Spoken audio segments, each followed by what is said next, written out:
Profesora, compañeros, reciban un cordial saludo. El día de hoy les vamos a hablar sobre la contratación directa. Mi grupo está conformado por Sandra Franco Garzón, Laura Valentina Sánchez Cortés y quienes habla Pedro Eliezer Glosa Romero. La contratación directa básicamente es una modalidad que adopta el Estado colombiano bajo el artículo 2, numeral 4 de la Ley 1150 del 2007, donde establece unas causales, las cuales les vamos a definir a continuación. Buen día. La modalidad de selección de contratación directa procederá en las siguientes causales. Son 12 y explicaremos cada una de estas. La urgencia manifiesta es un tipo de declaratoria que se da por situaciones excepcionales, como hechos de calamidad constitutivos de fuerza mayor o situaciones de desastre. Esto lo define el artículo 42 y 43 de la Ley 80 de 1993. También hay excepciones cuando existan guerras extranjeras, conmoción interior o se declare estado de emergencia en cuanto a lo económico, social y ecológico. Este estado se declaró el año pasado a través del decreto 417 del 2020, cuando el señor presidente y sus ministros decretaron el estado de emergencia económico, social y ecológico por COVID-19. Una de las principales características es que la urgencia manifiesta debe realizarse por acto administrativo motivado. Esto quiere decir que cada jefe administrativo de las entidades puede acceder a contrataciones directas por urgencia manifiestas sin necesidad o que no requieran estudios previos. El órgano rector de cada una de estas contrataciones es la Contraloría, ya que a ellos se les deberá llevar a cabo este tipo de contrataciones o deberá ser reportado todo este tipo de contrataciones. Tenemos la contratación de empréstitos que tienen por objeto proveer a la entidad estatal contratante de recursos en moneda ya sea nacional o extranjera con un plazo para su pago y pueden ser celebrados por las entidades en forma directa, sin necesidad de someterse al procedimiento de licitación o concurso de méritos.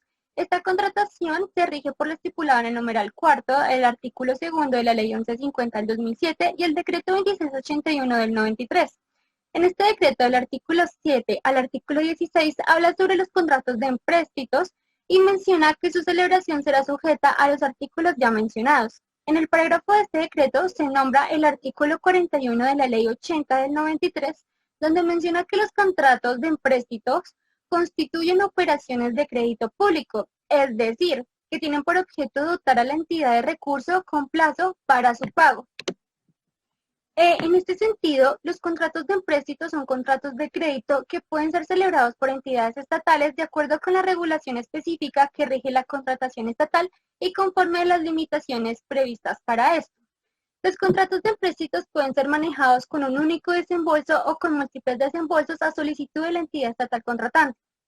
Adicionalmente, como consecuencia del crédito otorgado, las principales obligaciones asumidas por la entidad estatal deudoras bajo el contrato de empréstitos son, primero, utilizar los recursos recibidos para los fines pactados en el contrato. Segundo, pactar el monto total del crédito junto con los intereses que sean pactados dentro del plazo establecido. Y tercero, otorgar las garantías suficientes para el cumplimiento total de las obligaciones a su cargo.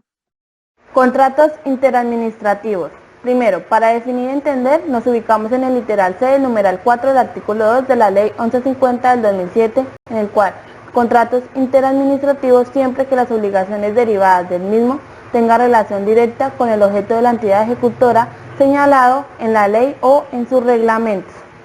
Estos tienen una particularidad muy específica y obligatoria, la cual es que estos contratos se celebran solamente en entidades públicas. Importante, las partes contratantes son entidades públicas. Hay que tener en cuenta el término de ejecutora, la cual hace referencia a parte ejecutora como la parte o la entidad estatal que va a ejecutar el contrato, como por ejemplo, el departamento del Guaviare contrata al municipio del Retorno para que ejecute ciertas actividades. Y cuando hablamos o hace referencia a todas las excepciones, los contratos de obras, suministros, entre otras, quiere decir que ahí la parte ejecutora no puede realizar esos tipos de contratos. O sea, hay un contrato interadministrativo entre dos entidades estatales, pero eso no quiere decir que siempre esos contratos puedan realizar cualquier actividad. Por lo contrario, se puede sin estar bajo la Ley 80 de 1993, salvo que la entidad ejecutora desarrolle su actividad en competencia con el sector privado o tenga relación directa. Contratación de bienes y servicios en el sector defensa y la Dirección Nacional de Inteligencia, anteriormente conocida como el DAS, mediante el decreto 1510 del 2013, determina en el artículo 78 que los bienes y servicios que deben entenderse como el sector defensa, dentro de los cuales podemos encontrar como el abastecimiento de armamento, detección de explosivos, naves, infraestructura, buques de guerra, tanques e inclusive consultorías de inteligencia, todo esto para la seguridad nacional, los cuales se podrán adquirir directamente y teniendo como única consideración los precios del mercado. También las otras entidades que pueden acceder a la contratación directa, encontramos como la Presidencia de la República, la Fiscalía General de la Nación, el IMPEG, el Ministerio del Interior y de Justicia, INVIAS, la Registraduría Nacional y el Consejo Superior de la Judicatura.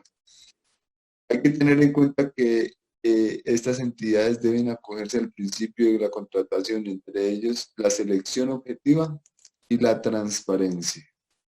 Tenemos los contratos para el desarrollo de actividades científicas y tecnológicas. Como su nombre lo establece, son los que tienen por objeto la investigación científica y tecnológica con el fin de producir conocimientos. Esta causal se aplica cuando el objeto sea la transferencia o uso de productos de la ciencia o la tecnología.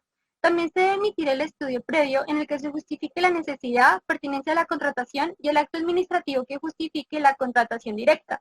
Esto es regulado por el Decreto Ley 591 del 91, el numeral cuarto del artículo segundo de la Ley 1150 del 2007 y el artículo 79 del Decreto 1510 del 2003.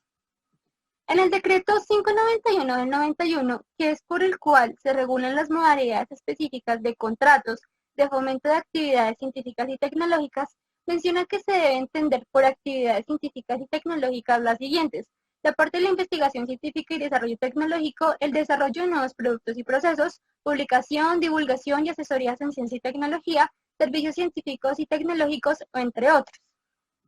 El decreto también menciona las modalidades de contratos de fomento de actividades científicas y tecnológicas, mencionando el financiamiento, la administración de proyectos, la fiducia, prestación de servicios científicos y tecnológicos u entre otros. En el artículo 9 dice que por el desarrollo de las actividades científicas y tecnológicas previstas en el decreto, la Nación y sus entidades descentralizadas podrán celebrar con personas públicas o privadas contratos de administración de proyectos y se dictan otras disposiciones. Esta causal de contratación directa está regulada en el literal F del numeral 4 del artículo 2 en la Ley 1150 de 2007. Los contratos de encargo fiduciario que celebren las entidades territoriales cuando inician el acuerdo de reestructuración de pasivos a que se refieren las leyes 550 del 99, 617 de 2000 y las normas que las modifiquen o siempre y cuando lo celebren con entidades financieras del sector público. En primer lugar, se trata de una simple administración de los bienes, sin transferencia de la propiedad. Aclararon que hay varios tipos de fiducia, pero en este caso hablaremos del tipo de fiducia de administración. Por ejemplo, algunas entidades estatales trabajan en el proceso de liquidación, como los hospitales, porque no tienen los recursos suficientes. Entonces se nombra un agente liquidador para administrar los recursos, pero se le pide que lo haga a través de un contrato fiduciario.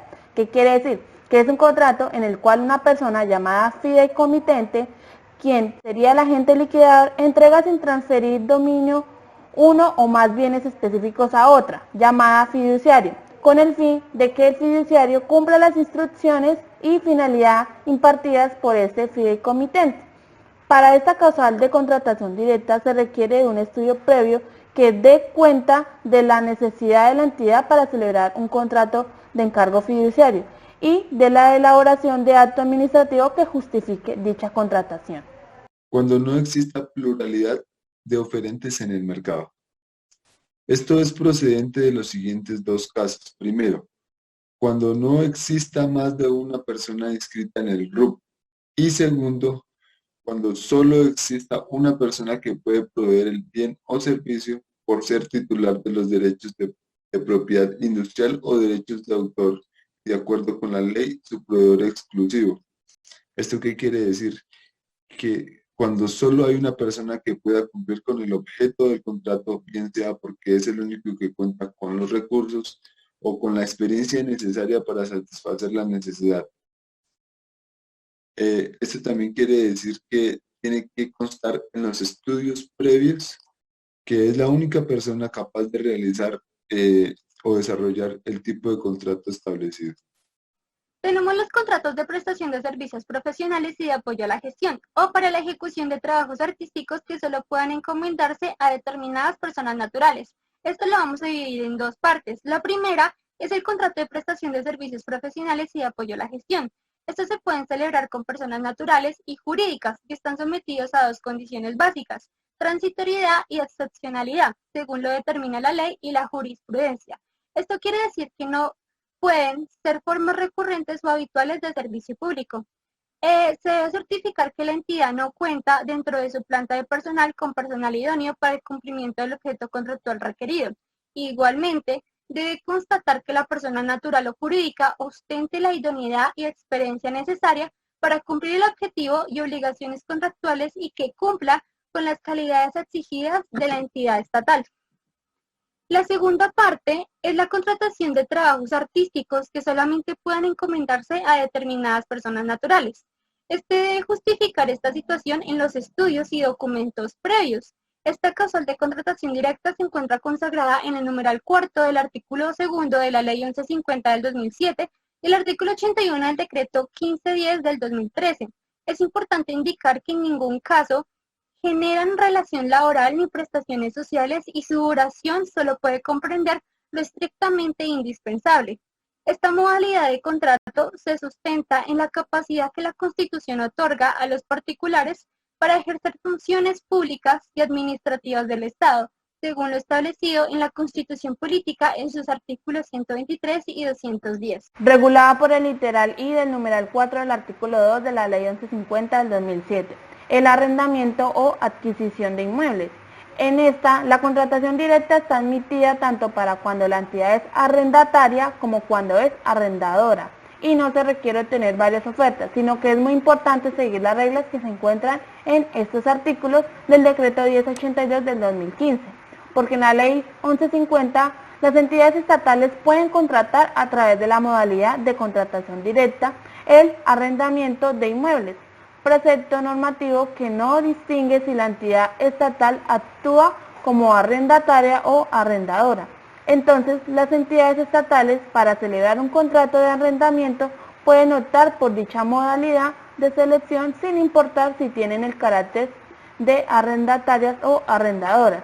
En estos casos, la entidad estatal debe elaborar los estudios y documentos previos, efectuar un estudio del sector que le permita identificar las condiciones en que debe ofrecer el arrendamiento, analizar los riesgos y establecer las medidas necesarias para garantizar que el principio de selección objetiva sea satisfecho con ocasión de la selección del arrendatario.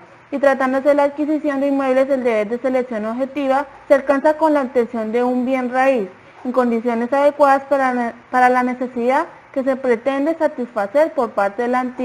Tenemos los convenios de asociación que se mencionan en el decreto 092 del 2017, donde nos dice que el convenio de asociación es un acuerdo entre una entidad sin ánimo de lucro y una entidad estatal para el desarrollo conjunto de actividades en relación con los cometidos y funciones que les asigna la ley a las entidades estatales. En el artículo 5 del decreto ya mencionado, habla sobre la asociación con entidades privadas sin ánimo de lucro para cumplir actividades propias de las entidades estatales. Como ya se mencionó, los convenios de asociación que celebren entidades privadas sin ánimo de lucro de reconocida idoneidad y entidades estatales para el desarrollo conjunto de actividades relacionadas con los cometidos y funciones que a estas les asigna la ley referida en el artículo 96 de la ley 489 del 98, por una parte no estarán sujetos a competencia cuando la entidad sin ánimo de lucro comprometa recursos en dineros para la ejecución de esas actividades en una proporción no inferior al 30% del valor total del convenio.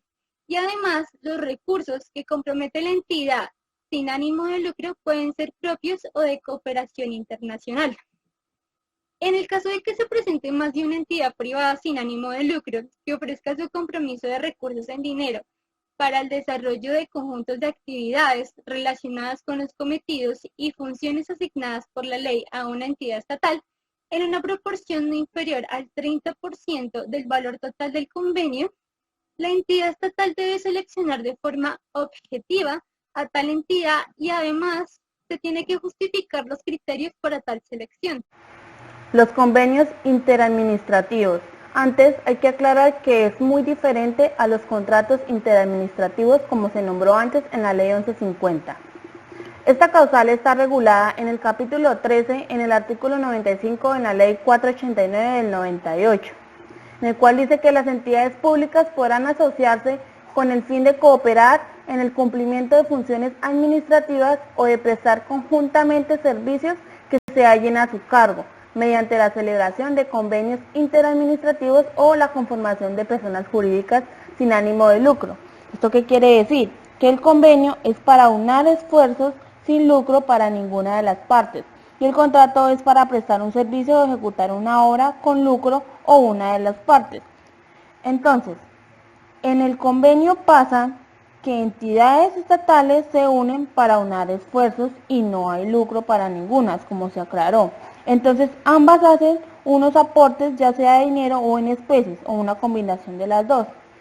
Pero acá no hay ningún lucro para ninguna, contrario al contrato. Para finalizar, las características principales que debe tener la modalidad de contratación directa. Primero, que los criterios de evaluación deben ser la idoneidad y la experiencia. Segundo, que se cumplan con todos los requisitos legales. Tercero, que la contratación directa debe contar con la etapa precontractual, contractual y postcontractual. Cuarto, que no requiere registro único de proponentes. Y quinto, que los actos administrativos siempre se deben justificar.